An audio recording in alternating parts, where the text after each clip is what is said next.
This video is made to spread awareness of the content creator Little Shadow and her actions she made on me and my friends. For the past week, I've been calling out on the artist who goes by Little Shadow on YouTube and Instagram, and also goes by It's a Mint on TikTok. She is a popular artist who does OC animations and animatics, and has been making content for at least 4 years on YouTube.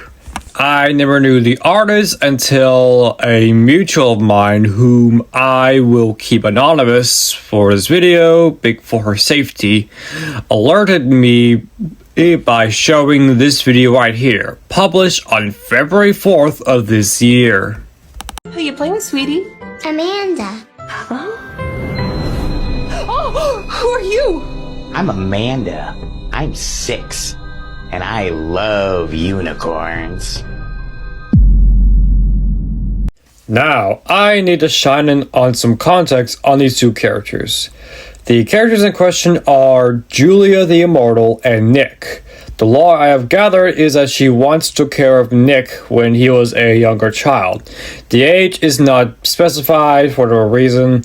She took care of him for roughly 5 months before leaving him to venture somewhere else. She came back to him when he was 21 as a musician and began dating him afterwards. Wow, you can make an argument that she technically didn't groom him. The fact that she still decided to date him despite knowing him as a child is very weird and can be seen as predatory, as this is an actual grooming tactic that exists in real life. It is a tactic where the predator waits for their victim to reach a certain age before engaging in sexual activities with the victim. While they wait, they put in certain thoughts and ideas that their relationship is okay and not weird at all. After the publishing of the video, she did receive backlash, as many citing to be predatory and weird, which we already discussed on why that is. Note that you'll see a pattern where every time she receives backlash, she won't even bother taking it seriously, and it will get more annoying further on in the video. She tried to justify the OC relationship by using ChatGPT and by asking certain questions to give responses she needs to justify it. Now, I feel like I don't need to explain to you why using AI is bad, regardless of context. But if I have to, most generative AI software like ChatGPT do not properly check their sources when it comes to highly debated topics such as this. The AI doesn't actually read the text, rather sets up a series of predictions to set up a readable block of text, regardless of whether the information can be actually informative or not.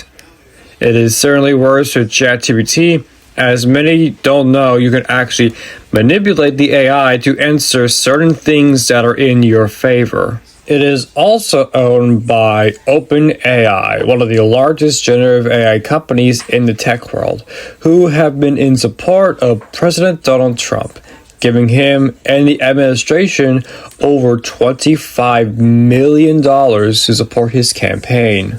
Now, I did try to contact Little Shadow and explain why using AI software like ChatGPT is bad and why this OC relationship is weird and predatory, before derailing the conversation and repeating the same talking points of the relationship being perfectly fine and not weird at all, which again, I already covered on why that's not the case actually. I had no choice but to publicly call out her behavior through my Instagram and TikTok videos. I made 2 videos initially. Both gained over 3,456 views on Instagram and 9,063 views on TikTok. The second one being a more direct message, as I thought I called out some points she lied.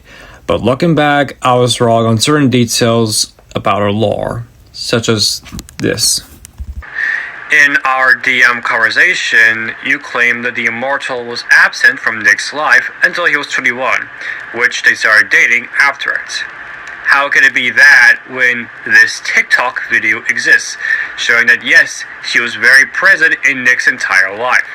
Why would you lie about that with your own OC's lore and not being a sign of guilt? I was wrong on that one.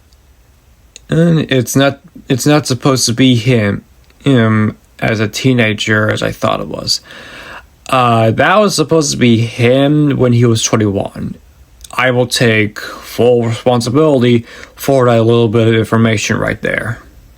Honestly, at the moment, I thought I was done with her, and I simply moved on with my day and continued my life as usual.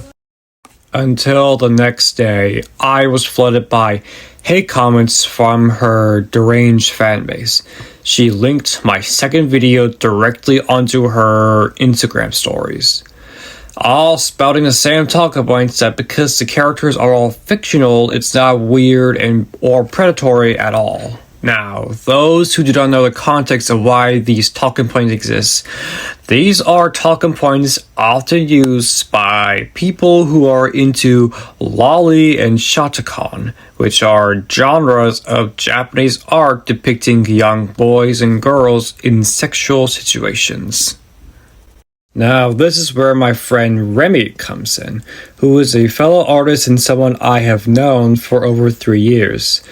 They came into the comments trying to explain this in the nicest way possible, mainly on how predators would often use certain medias like this to groom children into certain mindsets so they could do whatever they want to the victims. Unfortunately, their statements fell deaf ears onto Little Shadows' fans and proceed to harass them over it, calling them a groomer and a gooner for simply knowing grooming tactics as a grooming victim. Out of desperation, I proceeded to contact Shadow one last time, requesting one thing and one thing only.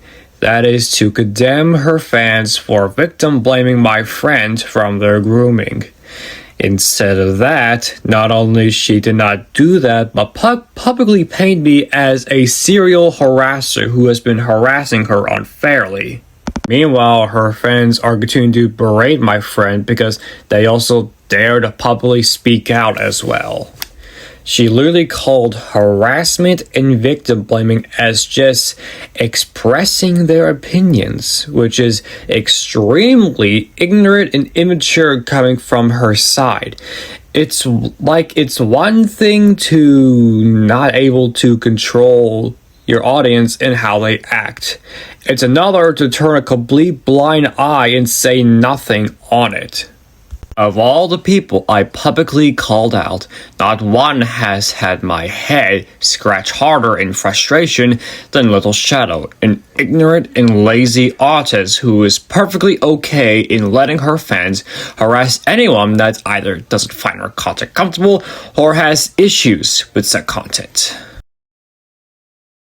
By making this video, I am spreading awareness on the situation and documenting it all on an easy understanding video, while also debunking any misinformation that comes from the artist herself.